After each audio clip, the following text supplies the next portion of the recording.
International labour organisation यानी ILO ने एक बहुत इंपॉर्टेंट वर्किंग पेपर रिलीज किया है।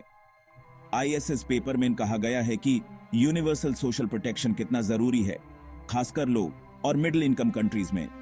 यह बात तब सामने आई है जब दुनिया में इनइक्वालिटी बहुत ज्यादा है और कोविड-19 पैंडेमिक ने उन लाखों लोगों की कमजोरियों को उजागर कर दिया है जिनके पास सोशल सिक्योरिटी नहीं है।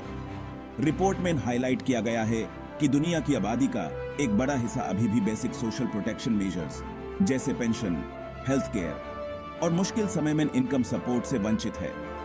रिपोर्ट में कहा गया है कि यूनिवर्सल सोशल प्रोटेक्शन सिर्फ एक मॉरल ड्यूटी नहीं है, बल्कि इकोनॉमिक जरूरत भी है। जब लोगों के पास सुरक्षा होती है तो वो अपनी हेल्थ, एजुकेशन और रोजी रोटी में इन्वेस्ट करने के लिए ज्यादा तैयार रहते हैं। इससे एक प्रोडक्टिव और रेजिलिएंट वर्कफोर्स बनता है, इकोनॉमिक ग्रोथ होता है और गरीबी कम होती है। आईएलओ का जोर है कि सोशल प्रोटेक्शन में इन्वेस्ट करना बर्डन नहीं है, बल्कि एक स्मार्ट इन्वेस्टमेंट है जिसका अच्छा रिटर्न मिलता है। आईएलओ रिपोर्ट में कहा गया है कि ग्लोबल लेवल पर यूनिवर्सल सोशल प्रोटेक्शन के लिए पैसे की बहुत बड़ी कमी को पूरा करना होगा। इसमें अनुमान लगाया गया है कि हर साल ट्रिलियंस ऑफ डॉलर्स की जरूरत होगी ताकि सभी के लिए एडिक्वेट सोशल सिक्योरिटी कवरेज सुनिश्चित की जा सके। इसे डेवलपिंग कंट्रीज में डोमेस्टिक रिसोर्स मोबिलाइजेशन बढ़ाने की जरूरत पर जोर दिया गया है। गवर्नमेंट्स को इनोवेटिव फाइनेंसिंग मैकेनिज्म्स एक्सप्लोर करने चाहिए, जैसे प्रोग्रेसिव टैक्सेशन और इलीगल फाइनेंशियल फ्लोज को रोकना ताकि जरूरी रिसोर्सेज जनरेट की जा सकें। इसके अलावा रिपोर्ट में इंटरनेशनल कोऑपरेशन और डेवलपमेंट असिस्टेंस बढ़ाने की वकालत की गई है। डेवलप्ड कंट्रीज की यह जिम्मेदारी बनती है कि वो डेवलपिंग कंट्रीज को यूनिवर्सल सोशल प्रोटेक्शन हासिल करने में सपोर्ट करें। यह फाइनेंशियल असिस्टेंस, टेक्निकल एक्सपर्टीज और नॉलेज शेयरिंग के रूप में हो सकता है।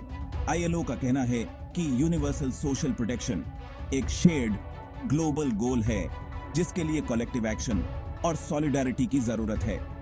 रिपोर्ट में सोशल प्रोटेक्शन के लिए एलोकेट फंड्स के एफिशिएंट और ट्रांसपेरेंट यूज पर भी जोर दिया गया है। करप्शन और लीकेजेस को रोकना होगा ताकि यह सुनिश्चित हो सके कि रिसोर्सेज सही बेनिफिशियरीज तक पहुंचे।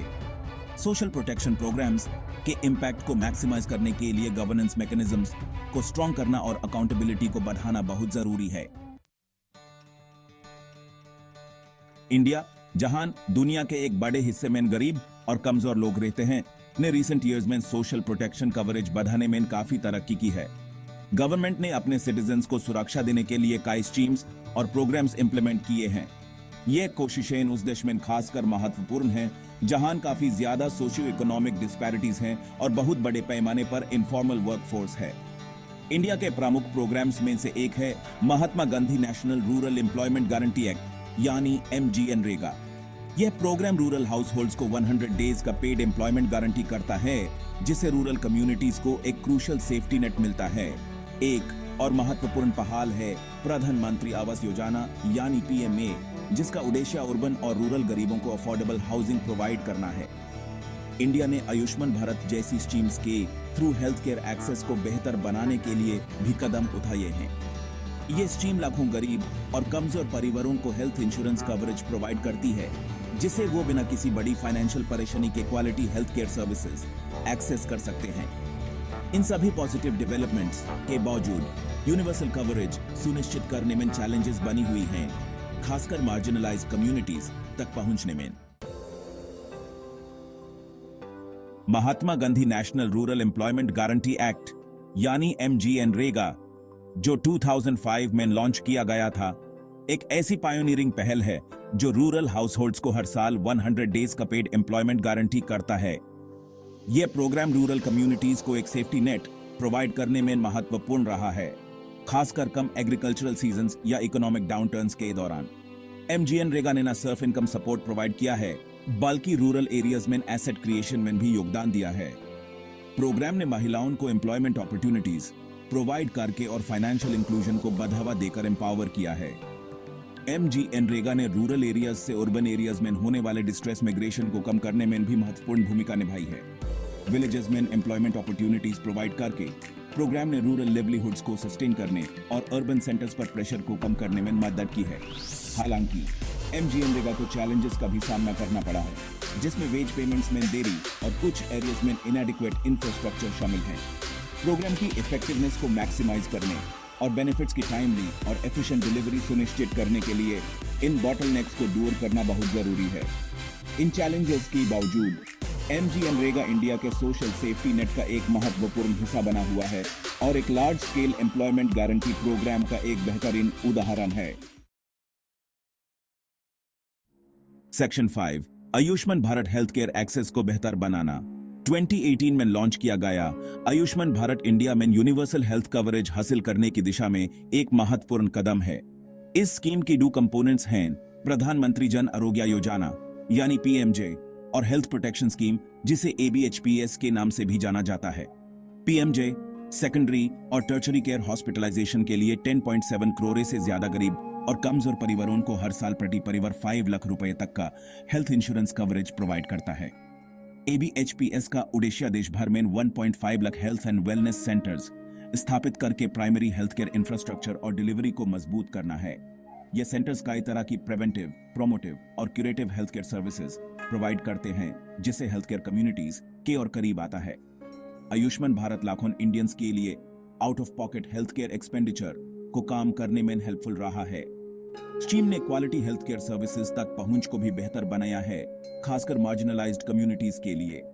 हालांकि क्वालिफाइड हेल्थ केयर प्रोफेशनल्स की उपलब्धता सुनिश्चित करने में चैलेंजेस बनी हुई हैं, खासकर रिमोट एरियाज में। स्कीम के इम्पैक्ट को मैक्सिमाइज करने और यूनिवर्सल हेल्थ कवरेज के लक्ष्य को प्राप्त करने के लिए इन चैलेंजेस को दूर करना बहुत जरूरी है। सेक्शन 6 सस्टेनेबल सोशल सिक्योरिटी के लिए fiscal innovations. ILO report social protection systems की लॉन्ग टर्म सस्टेनेबिलिटी सुनिश्चित करने के लिए फिस्कल इनोवेशंस की जरूरत पर जोर देता है। इसमें रेवेन्यू के नए सोर्सेज एक्सप्लोर करना शामिल है, जैसे डिजिटल सर्विसेज या फाइनेंशियल ट्रांजैक्शंस पर टैक्स। गवर्नमेंट्स को एफिशिएंट टैक्स कलेक्शन को प्राथमिकता देनी चाहिए और टैक्स अवॉइडेंस और इवेजन को कम करना चाहिए ताकि डोमेस्टिक रिसोर्स मोबिलाइजेशन को मैक्सिमाइज किया जा सके। पब्लिक प्राइवेट पार्टनरशिप्स भी सोशल प्रोटेक्शन इनिशिएटिव्स को फाइनेंस करने में भूमिका निभा सकते हैं। इसके अलावा रिपोर्ट में इनोवेटिव फाइनेंसिंग मैकेनिज्म्स एक्सप्लोर करने की सलाह दी गई है, जैसे सोशल इंपैक्ट बॉन्ड्स जो इन्वेस्टर रिटर्न्स को स्पेसिफिक सोशल आउटकम्स की उपलब्धि से जोड़ते हैं। रिपोर्ट में फिस्कल और सोशल प्रोटेक्शन पॉलिसीज के बीच ग्रेटर कोऑर्डिनेशन की जरूरत पर जोर दिया गया है। यह सुनिश्चित करना कि सोशल प्रोटेक्शन सिस्टम्स को एडिक्वेटली फंड किया जाए और फाइनेंशियली सस्टेनेबल हो, उनकी लॉन्ग टर्म वायबिलिटी के लिए बहुत जरूरी है। रिपोर्ट में डेमोग्राफिक चेंजेस जैसे एजिंग पॉपुलेशंस को एड्रेस करने के महत्व पर भी प्रकाश डाला गया है, जो सोशल सिक्योरिटी सिस्टम्स पर दबाव डाल सकते हैं। पेंशन सिस्टम्स में रिफॉर्म्स करना ताकि उनकी लॉन्ग टर्म सस्टेनेबिलिटी सुनिश्चित हो सके बहुत जरूरी है। इसमें रिटायरमेंट एज को धीरे धीरे बढ़ाना, प्राइवेट पेंशन स्कीम्स को बढ़ावा देना या multi pillar pension system adopt करना शामिल हो सकता है। सेक्शन 7 इंटरनेशनल कोऑपरेशन का role. ILO report universal social protection हासिल करने में इंटरनेशनल कोऑपरेशन के महत्व को रेखांकित करता है। डेवलप्ड कंट्रीज की यह जिम्मेदारी बनती है कि वो डेवलपिंग कंट्रीज को सोशल सिक्योरिटी कवरेज बढ़ाने के लिए उनके एफर्ट्स में सपोर्ट करें। यह फाइनेंशियल असिस्टेंस, टेक्निकल एक्सपर्टीज और नॉलेज शेयरिंग के रूप में हो सकता है। रिपोर्ट में लिमिटेड रिसोर्सेज वाले कंट्रीज को सपोर्ट करने के लिए एक global fund for social protection की जरूरत पर जोर दिया गया है। सक्सेसफुल सोशल प्रोटेक्शन प्रोग्राम से बेस्ट प्रैक्टिसेस और लेसन्स लर्नड शेयर करना डेवलपिंग कंट्रीज के लिए बहुत वैल्यूएबल हो सकता है। रिपोर्ट में इंटरनेशनल ऑर्गेनाइजेशंस जैसे ILO, वर्ल्ड बैंक और यूनाइटेड नेशंस के बीच ग्रेटर कोऑर्डिनेशन की जरूरत पर भी जोर दिया गया है, ताकि यूनिवर्सल सोशल प्रोटेक्शन को आगे बढ़ाने वाले कंट्रीज को कोहेरेंट और इफेक्टिव सपोर्ट प्रोवाइड किया जा सके।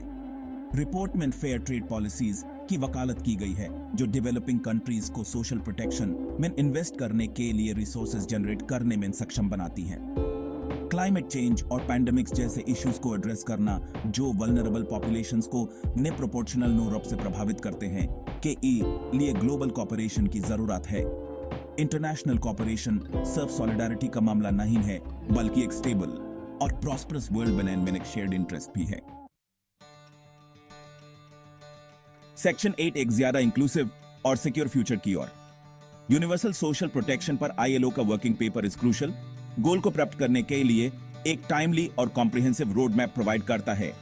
यह इन्वेस्टमेंट गैप को दूर करने, इनोवेटिव फाइनेंसिंग मैकेनिज्म्स एक्सप्लोर करने और इंटरनेशनल कोऑपरेशन को मजबूत करने की अर्जेंसी को हाईलाइट करता है। MGNREGA और आयुष्मान भारत जैसे प्रोग्राम्स के साथ इंडिया का एक्सपीरियंस अदर डेवलपिंग कंट्रीज के लिए वैल्यूएबल लेसन्स प्रदान करता है। यूनिवर्सल सोशल प्रोटेक्शन के लिए कोशिश सिर्फ एक सेफ्टी नेट प्रोवाइड करने के बारे में नहीं है, बल्कि एक ज्यादा जस्ट, इक्विटेबल और प्रॉस्परस सोसाइटी बनाने के बारे में है। यह ह्यूमन कैपिटल में एक इन्वेस्टमेंट है और सस्टेनेबल डेवलपमेंट गोल्स को प्राप्त करने की दिशा में एक महत्वपूर्ण कदम है। जैसे जैसे दुनिया बढ़ती हुई इनइक्वालिटी, क्लाइमेट चेंज और अन्य चैलेंजेस से जूझ रही है, यूनिवर्सल सोशल प्रोटेक्शन पहले से कहीं ज्यादा महत्वपूर्ण है। आईएलओ का call to action governments, international organisations और सिविल सोसाइटी सभी के साथ रेसोनेट करना चाहिए। साथ मिलकर काम करके हम एक ऐसी दुनिया बना सकते हैं जहां हर किसी की बेसिक सोशल प्रोटेक्शन तक पहुंच हो और डिग्निटी और सिक्योरिटी वाला जीवन जीने का अपॉर्चुनिटी हो। अब एक्शन लेने का समय आ गया है।